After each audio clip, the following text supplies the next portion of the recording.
Good afternoon, everyone, and welcome to VC Season 3. Today's webinar will be a webinar focused on business. If you guys are new to our program, Virtual Student Experiences is a pro bono initiative spearheaded for students by students. And we at Virtual Student Experiences want to be the inspiration for aspiration. Our goal is to give students around the world an opportunity to hear from professionals in their career industry of interest in a friendly and casual setting. And if you're a student that knows what you want to do in the future, we at VSC want to encourage, allow, and connect with professionals. Through VSC, students are given the chance to decide if their career choice fits their personality, skills, and really overall interests. Through VSC, you'll be able to hear from a wide variety of guests from a wide variety of seniority levels. And to find out more information and to sign up to be notified about other webinars, you guys can visit our website at www.virtualstudentexperiences.com. But before we get started, I just want to let you all know how this is going to work. So firstly, I'm going to be asking our guest professional that I'll introduce in a second, a series of base knowledge questions so that you can get a good idea of who he is and what he does. And if at any time you have a question that you think of, feel free to post it in the Q&A module, and we'll get to it in the later part of the webinar. We highly recommend that you guys ask questions during this webinar because it's the opportunity to get an answer right here, right now, instead of reading about it later on the internet. And just real quickly introducing our VSC core team and volunteers, we have Becket, Gabby, Jonathan, Coco, Tommy, and Audrey. And without further ado, our very special guest for today is Mr. Paul Kosasa. Mr. Paul Kosasa grew up in Hawaii and attended Iolani School before studying engineering at the University of Michigan, Ann Arbor. A little more down the road in 1999, Mr. Paul Kosasa took over the family business started by his father in 1964. And since then, he's remained as the president and CEO of ABC Stores for over 20 years, guiding the business through the 2008 recession and the most recent pandemic. ABC Stores is one of the most recognizable brands in the Hawaii tourism industry and has stores in Guam, the Northern Mariana Islands, Las Vegas, and all over Hawaii. Mr. Kosasa has been described as a doer and a passionate community-minded leader who loves what he does. And we're very honored to have you here today. Thank you so much for joining us, Mr. Kosasa. Yep, glad to be here. Awesome. So just to start off, can you, from your perspective, tell us what business is and how you got into that field? Okay, I'm a retailer, and retail is the process of selling merchandise. You buy merchandise and you sell merchandise, and if the simple formula is that if the revenue is greater than your expenses, then you make a profit. It sounds real simple, but it is actually pretty hard to do. And our business, the ABC stores, is primarily targeted to the visitor industry, the tourists. So in Hawaii, pre-pandemic, we used to get 10 million, 11 million tourists per year. Our stores are located all over in the resort areas, and they're designed to attract and lure visitors to buy souvenirs, to buy beverages, to buy tobacco, liquor, anything you want, actually, for a traveler. And we've been doing that since 1964, as you mentioned earlier. And that's basically what the business is. Awesome. And then can you tell us about where your passion for business began? Sure. So there wasn't any one moment in time. This is kind of gradual, um, a gradual thing. So being in a family business, I started really in elementary school when after school I would take the bus and because my parents both worked, I took the bus to one of our stores, and it was sort of like the store would be babysitting me, but in a way they put me to work, and so I was stocking shelves, I was pricing merchandise, I was cleaning, mopping the floors, doing all that kind of stuff, uh, and I would get to know the employees, and the employees were actually my mentors in a way. They would teach me, they would show me the ropes, and I was in elementary school, and I did this all the way through, college, working in the summertime, and so over time, I sort of got into retail, and even though I took engineering, um, when the when my dad asked me, I need help, I need you to help me. I guess that's when the moment was that decided, okay, I'm going to get into our family business and try to prolong the legacy that my parents had built. Hmm, awesome, very interesting. And then, were there any special requirements that you had to meet to get into that field? The beauty of retail, well, maybe it's any business, but you don't need um, a lot of academic experience. So I think, and we had executives that actually never went to college. They and and they rose up in the company. And so the requirements is really very simple. You got to have some drive. You got to have some interest. You got to like to service customers. Um, and if you're diligent and perseverant, retail is a great field to be in.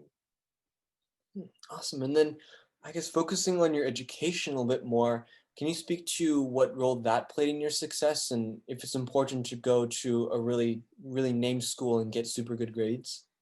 uh, no, you don't have to go to a name school. I think grades. I think uh, let me put it to you this way.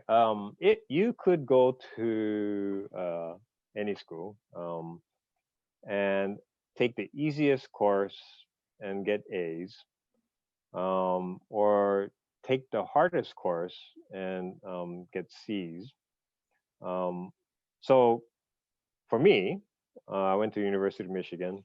Um, I'm amazed they accepted me, but they they did, and I took electrical engineering, which is a difficult field. Um, my my One of my teachers at Iolani told me that uh, if you take electrical engineering, it's going to be hard and it's going to be rough. But you know what? When you get out, you can do anything.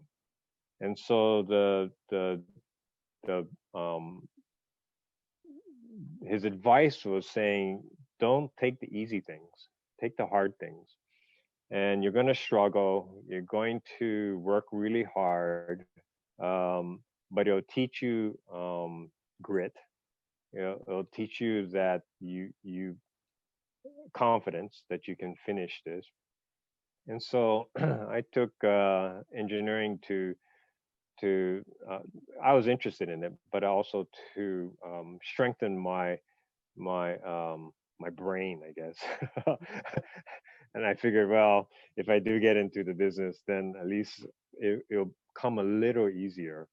But it actually was pretty hard. But that's so that's the advice on the schooling. I think is just to build your brain muscles, and as you build your brain muscles, you can do anything. Hmm, very interesting. And then I guess, um, in terms of mentorships and learning from your professors and the ABC store employees when you were younger, can you speak Oh, to? you broke up. Oh, yeah. So I guess learning from other people has seems like it's been a pretty consistent theme. Learning from others as mentors. Can you speak to some of the most important lessons that your mentors have given you and shown you? Ah, yeah. Okay. So when I joined the company, um, my father had an operations manager. His name was Max. He was probably in his 60s or 70s by the time, and I was in my 20s, right? And he uh, he was from the mainland, but he knew retail, and he knew people, how to handle people, uh, and um, he would spend time in teaching me. I guess you he would just teach me some life lessons of working, not just in the field that I was in retail, but life lessons in dealing with my girlfriend, or dealing with my parents, or dealing with employees that weren't performing very well, and and so those mentorship lessons guided me through my career. And I think the other important thing was, uh, now they allowed me to make mistakes. They didn't keep me on a real tight leash, but they had little oversight over me. So as I made mistakes, they made sure I learned my lesson, and I learned my lessons a lot. Well, I guess that's a pretty good segue into the next question. Is like, um, when you were in college, can you speak to some of the lessons that you learned and some of the things that you did that helped you to prepare for your first few jobs right out of college? Oh, when I was in college, or after college, or Yeah, some of the things that you did and learned in college that helped to prepare you for afterwards. oh, yeah. Like I said earlier, I took some really hard courses, and when you take hard courses, you can't learn them on your own. You can't study in isolation and expect to get a good grade on the exam. You have to network with uh, classmates. You have to network with maybe older students that took the course before.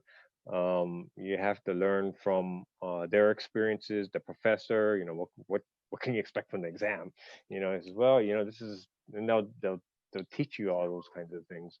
Um, and so in college, what was important for me was to uh, make friends, of course, not just for social reasons, but for study group reasons. And they actually, when we worked together, it helped a lot. Um, Mm.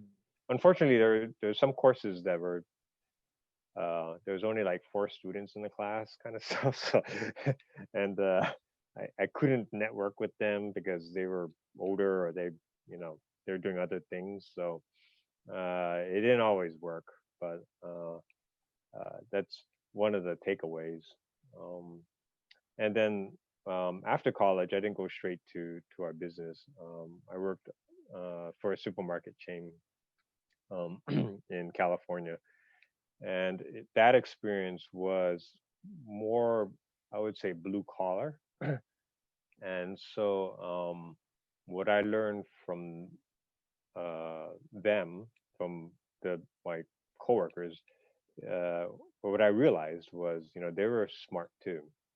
They didn't have the privileged opportunity that I have, but they had a lot of things to teach me about work, and how to carry myself, and how to behave, and those kinds of things. And so that was a great experience too.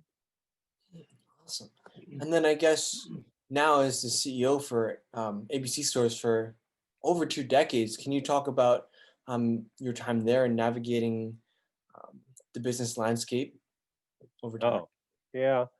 Well, the the good news is that our company was fairly solid, when I took over. And my dad was still, when I took over, my dad was the CEO, and he was still going strong. Um, and the philosophy was that it's like running a relay race. When you pass the baton, like to me, that he's running full speed, I'm running full speed, I grab the baton. So the transition was pretty seamless. And so once I grabbed the baton, then he can kind of like a relay. He slows down, Mhm. and I'm still running at full speed.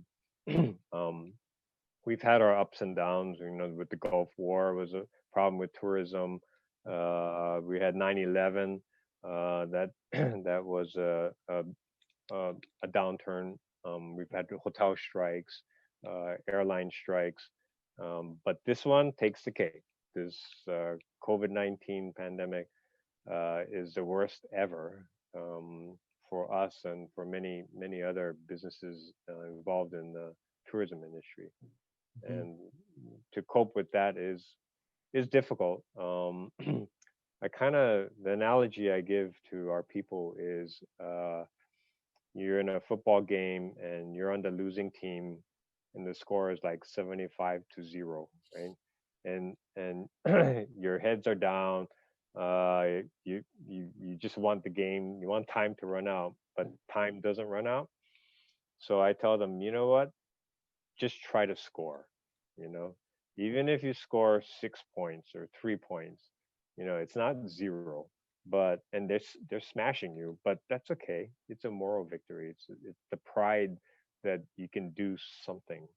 So don't give up. Yeah, and so that's kind of how I'm managing the operations right now, is just encouraging our people, don't give up, take care of the customers, and let's hope for the best. Mhm. Hmm. And then, since I mean, I guess since you said that this has been the most impactful thing since you were CEO, um, how has it, like changed your mind about how you make decisions for the future? I guess. um, well, uh, that's a good question, because the future is uncertain, right? And before the pandemic, everybody had projections and that the business was going to be good. We were on our way to a record year in tourism. And with the pandemic, I thought when it first came out that it would only last 2 or 3 months and then we'd be back on our feet again. But it's 9 months, and it doesn't appear to be going to recover that quickly. Um, so, in the mind of a CEO, the for the business, it's liquidity. So liquidity meaning having cash to pay employees, having cash to pay rents, to pay your other expenses that are necessary to survive. The federal government hasn't helped us because all the programs that benefited businesses are primarily for companies with 500 employees or less, and we're over 500 employees. Mhm. We have over 1,000 employees, so we weren't able to draw down any federal monies. But what's saving us is my parents taught me to save a lot of money, and so I did. And so as over the course of my, CEO, we always socked away money for a rainy day, reserves, if you will. And we're drawing on those reserves now. I mean, it's dwindling, but it's keeping us alive. Hmm. Yeah, that very smart plan to have that rainy day fund. Yeah. Now, if government could do that, that'd be great too. Yeah. And then I guess looking to the future, I guess I know you said it's really uncertain, but what direction do you see retail business and the tourism industry moving within the next decade, let's just say? Yeah, I don't think there's going to be too much changes. In Let me answer the retail part. Retail, in generally speaking, as you would know, everything's moving online. This pandemic has accelerated online purchases, and the benefit of those that pivoted to online sales is they're good, they're efficient, um, and and it works very, very well. And so that's why on the mainland, more so on the mainland, that you have a lot of dead malls, because people are not going to drive all the way and look for parking and try to shop for something at a large big box when they can just order it and Mm-hmm. get delivered to your door. So that there's the convenience aspect of it. For Hawaii tourism, though, however, we're we're a retailer by our by a business model, but what we actually sell is an experience. And so when you're on vacation, you want a good experience. And so if a retailer can make their customers a good experience in the store, enjoy the store, it's almost sort of, they call it retailtainment. It's like entertainment, with all kinds of neat products and souvenirs and stuff. Mhm. uh, then that's what the tourists are looking for. They're willing to spend money on experiences. So in a way, ABC stores, we sell experiences in a way, in an indirect way, and they're buying merchandise. Uh, and so I think for us in the next 10 years, um, we'll get back on our feet. We'll come up with different kinds of products, and redesign some of those stores so that they have when the customer does come in, they're kind of surrounded by, um, what their expectation of a Hawaiian vacation. Mhm. Friendly service, get their needs and wants, great atmosphere, and which, actually is, they really like it. It- The visitors really like that. Awesome. And I guess focusing more on you as a CEO, can you tell us maybe the top three skills you use every day in your job? Um, uh, so I don't know if there's skills or character traits. One is to have discipline, um, or willpower, if is a different word for it. Uh, you're in my position. It's easily distracting. You can get Mhm. distracted and go off course, when opportunities come about, or problems or crises. You have to stay focused, and you need the discipline and the willpower to, um, keep your. These are kind of like cliches, but you keep your eye on the ball, right? You got to make sure your expenses are controlled. You got to make sure morale is still good. You got to make sure the stores are clean, and our employees are servicing our customers properly. These are the real basics. And and at the same time, you got to keep developing. So what we're doing now during this pandemic is, because there's not as many visitors, so the souvenir kind of stuff doesn't sell so much, and so we're selling more food items, right? Mhm. So we're developing different kinds of food, grab and go kind of products, boba teas and those kinds of things. um, so you need that discipline and the confidence to keep your eye on the business, and focus on the business. um, Another skill would be observation. So we are a people business. Well, all businesses are people businesses. Uh, and what I like to try to do is, I observe our people, uh, and how they work.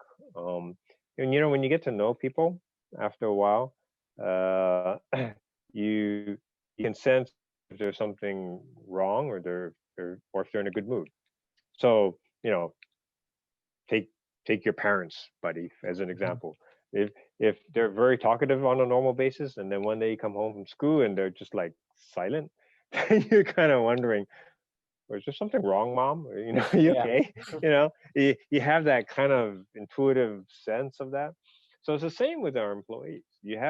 There's, you know, t- as a CEO, I'm the last to know oftentimes. But if I ask the question, then they will respond to me, right? So, you don't seem yourself today. Are you okay? Oh, yeah, I just have this issue with my manager or something like that. And then you can solve some of those kinds of problems. Um, and the third thing is probably, don't make snap decisions. Mhm.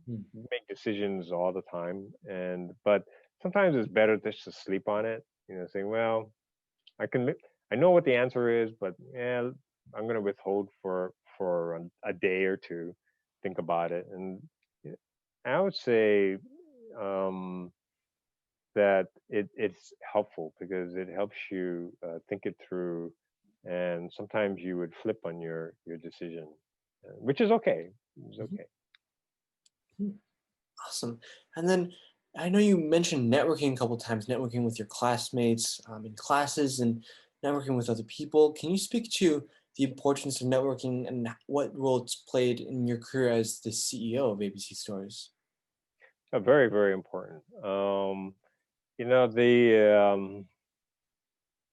networking is a matter of making connections with other people, right? And so, and you don't know when you might uh, need or have have a need to contact that person.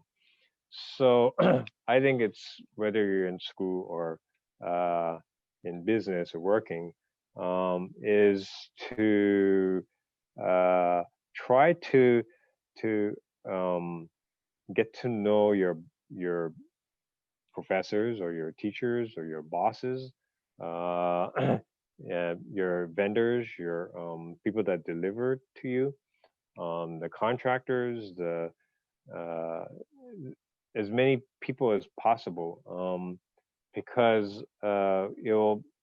it will benefit you in the future because hopefully they remember you. Mhm. And it's been invaluable for me. I mean, I've been doing this for 40 years, so I'm a director of Central Pacific Bank. I'm on the board of Kuakini Health Systems. I'm on the Hawaii Food Industry Association board, and numerous other boards. And through our charitable contributions, I attend these dinners, um, and it's not easy doing all those things, because there's times you want to say, I don't want to go to that, I'm tired, but that's the willpower and the discipline. Nope, I better go, and uh, network with the people at the event, uh, and the, and there's a time when you're going to have a need and you're going to call the person up and say, hey, I met you at this function and stuff, and they go, oh yeah, what can I do for you? I need this help, right? Mhm. And that may help your business. Yeah, totally, completely. And then I know you mentioned that you're on a bunch of different boards due to your ABC's charitable contributions. And as a brand that's really deeply rooted in Hawaii, can you speak to the importance of community and the role it plays in how you conduct business in Hawaii and really around the world? Yeah, okay, good question. Yeah, we are, because we're popular, I guess, or known. Um, and my parents always told me that you got to, the community has supported your business, so you should support the community. Mhm. So it's a reciprocal thing, and so we've taken that to heart. Uh, our our profits uh, go back into the community, and I think it's important because we're a local business, um, Hawaii local business. So we have our private foundation, which we formulated many years ago uh, for the purpose of philanthropic purposes to give back to our community. Mhm. Uh, and uh, I think it's important. Um, it it's part of our DNA anyway. My grandparents taught me a lot about uh, y- uh, charity and helping others, um, and because it sort of comes back to you in you don't know, you can't plan these things, you Mhm. know. But good things happen most of the time. uh, and you you only have one reputation, so you might as well make it a good one, right? And that's where your behavior, how you conduct yourself, um, your actions, because it's not only money, right? You contribute your time, you contribute to webinars, and to it's being unselfish, that kind of thing.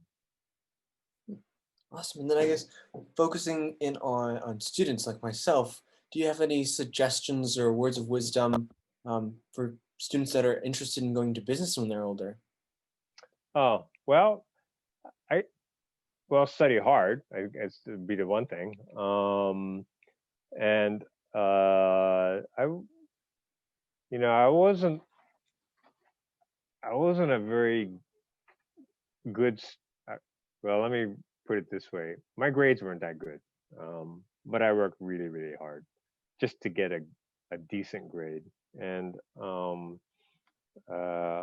and I think it's more the character of the person that works hard, and uh, uh, and the other thing is that maybe it's different.